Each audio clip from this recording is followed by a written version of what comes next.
જો તે દિવસે મોદીજીને ઘેરવાની પ્લાનિંગ થઈ હતી ને, તે દિવસે આ થયું હતું. જો આ વિડીયો હવે બહાર આવ્યો.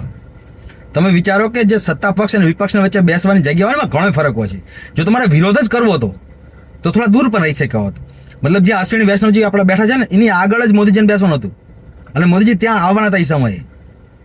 તો આ લોકો શું કરવા માંગતા હતા? તમે જ વિચારો શું કરવા માંગતા હશે.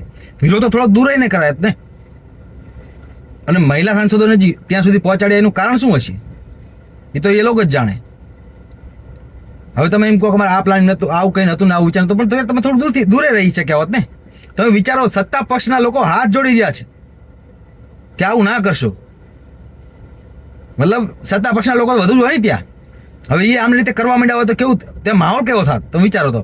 અને જે લોકો અત્યારે આમનો બચાવ કરે છે એ વિચારો કે આ જ વસ્તુ કદાચ ભવિષ્યમાં રાહુલ ગાંધી સાથે થઈ શકે કે કોંગ્રેસના કોઈ પણ મોટા વ્યક્તિ સાથે થઈ શકે. તો શું આને યોગ્ય માનશો તમે? એ તો વિચારો.